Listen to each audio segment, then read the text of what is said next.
What is the craziest way you guys found out that somebody was cheating on you? I was dating this guy for 3.5 years, and one day he decided that he wanted to go to the gym. I was like, okay. He went to the gym, he came back, he immediately wanted to have sex with me, which I didn't think anything of it. We had sex, everything was fine, except 2 weeks later I developed this really bad UTI.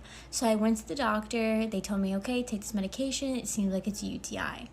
2 days later, they called me back with my test results, and they're like, hey, that medication isn't going to work. You're going to need to come in and get some different ones. And I said, why? And it was like, oh, well, because you have E. coli in your urine. I said, well, how do you get E. coli in your urine? And they're like, well, from fecal matter, which is poop. And I was like, there's no way. I'm always clean. Well, turns out my boyfriend actually didn't go to the gym. He was having sex with another man. So I got E. coli from his. I had been working third shift. Whenever I worked third shift, I didn't see my ex for like 2 or 3 weeks. One night I actually happened to have the night off, didn't have to work the next day. Hey, you want to go get a couple of beers? Cool, let's go get a couple of beers. Boom, here we go. Go out. Went to a pool hall. Go have a couple of beers. Dude comes walking over to me. He was like, yo, are you here with the blonde? I was like, yeah, I'm here with her. He was like, cool. So here's the deal. Her husband works third shift. So, and it's a little bit of a drive out to her house. But if you play your cards right, you're not going to get turned down.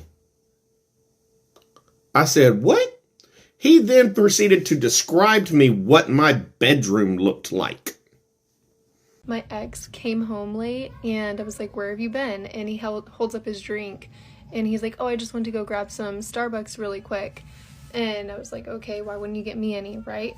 And then he goes upstairs, leaves his drink down, and I walk over to take a sip of it because he didn't get me one. He just randomly went to go get coffee. And I look at it, and of course, this dummy went with his ex, and they wrote her name on the cup because she obviously ordered their coffee. So we came back downstairs, and I was like, oh, so you went with your ex, Brittany? And he's like, I don't know what you're talking about. That's not even how you spell her name. That's just the lady at Starbucks' name, and she wrote her name on the cup. And I'm like... So I ended up taking the coffee, and I threw it at him, and I left. I took him back a week later.